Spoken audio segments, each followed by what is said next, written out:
Assalamualaikum warahmatullahi wabarakatuh. Izin memperkenalkan diri, nama saya Thalita Danila Diva dengan NPM 23150611012. Saya berasal dari kelas PSTID. Di sini saya akan menjelaskan tentang tugas individu logika, yaitu 5 contoh soal.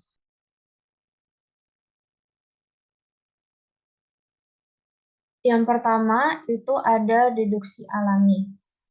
Di sini di deduksi alam itu terdapat yang pertama itu ada premis. Premis pertama itu pernyataan awal yang diambil sebagai dasar dalam argumen deduktif. Contohnya yaitu semua manusia adalah makhluk mortal. Premis keduanya yang merupakan pernyataan tambahan yang digunakan untuk mendukung argumen itu Socrates adalah seorang manusia. Kemudian digunakanlah aturan logika. Di dalam deduksi alami aturan logika, seperti modus ponens atau modus tollens, itu digunakan untuk menghubungkan premis-premis yang telah kita tentukan tadi. Dengan menggunakan modus ponens, kita dapat menyimpulkan bahwa premis yang tadi itu maka akan menghasilkan maka Socrates adalah makhluk mortal. Kesimpulan ini merupakan pernyataan yang ditarik dari premis dan penerapan aturan logika. Dalam contoh yang tadi, kesimpulannya adalah Socrates adalah makhluk mortal. Selanjutnya ada logika predikat. Contohnya yaitu setiap orang kehilangan uang pada pacuan kuda. Catatan, tidak memperhatikan nilai kebenarannya. Jadi predikatnya X kehilangan uang, maka kehilangan uang X.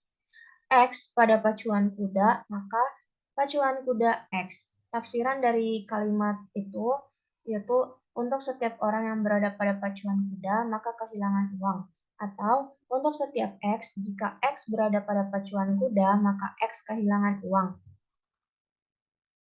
Maka value-nya adalah semua X pacuan kuda X, maka kehilangan uang X. Maka hasil tersebut kurang detail karena disebut setiap orang.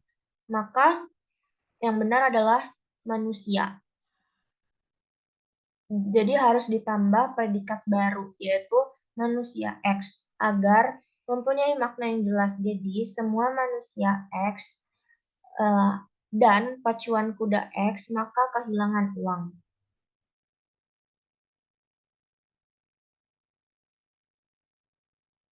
Selanjutnya di sini ada tabel semantik logika predikat.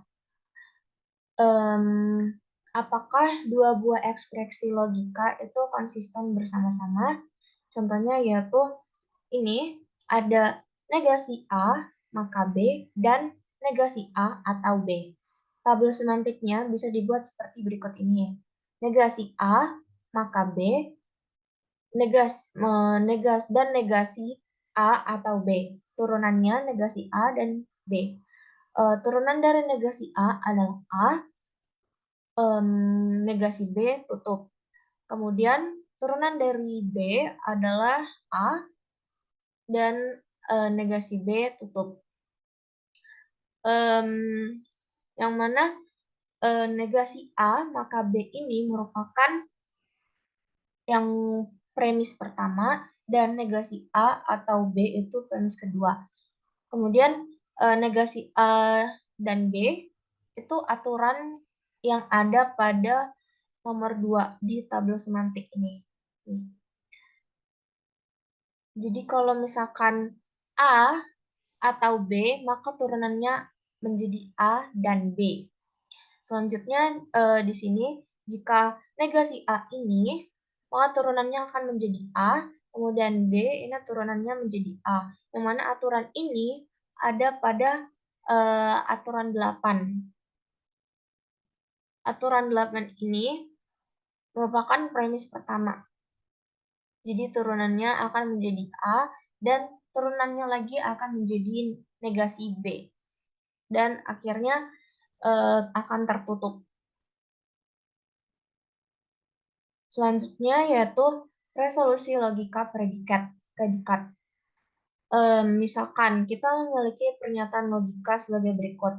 Yang pertama yaitu setiap orang memiliki ibu. Yang kedua, jika seseorang adalah ibu dari seseorang, maka orang tersebut adalah perempuan.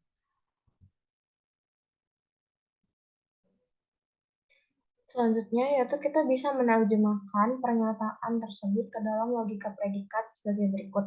Yang pertama yaitu semua X kontor eksistensial Y dalam kurung ibu YX. Untuk setiap orang X ada seorang Y yang merupakan ibu dari X.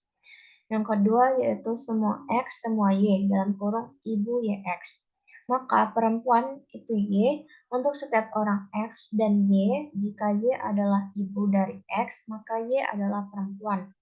Untuk melakukan skolemisasi, kita akan menghilangkan kuantor eksistensial dengan mengganti variabel terkait dengan fungsi skolema yang bergantung pada variabel di luar kuantor tersebut. Dalam contoh ini, Y akan diganti dengan fungsi fx, menunjukkan bahwa Y bergantung pada X. Hasil skolemisasi yaitu yang pertama, semua X ibu dalam kurung fx X. Yang kedua yaitu semua X semua Y dalam kurung ibu YX, maka perempuan Y.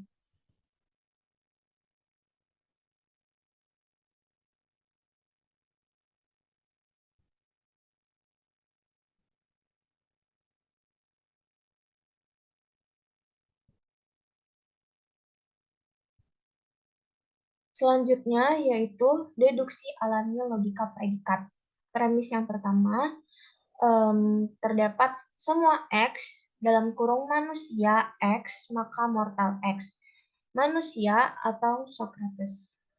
Premis yang kedua, kesimpulan yang ingin dibuktikan yaitu mortal atau Socrates. Langkah-langkah deduksi alaminya yaitu dengan semua X dalam kurung manusia X, maka mortal X, yang merupakan premis satu. Kemudian premis keduanya, yaitu manusia atau Socrates, dan universal institution dari satu, itu manusia Socrates, maka mortal Socrates. Kemudian akan menghasilkan mortal Socrates dengan metode modus ponens dari 2 dan 3. Jadi, dari premis-premis yang telah diberikan, kita dapat menyimpulkan bahwa Socrates adalah immortal. Terima kasih, kurang lebihnya mohon maaf. Wassalamualaikum warahmatullahi wabarakatuh.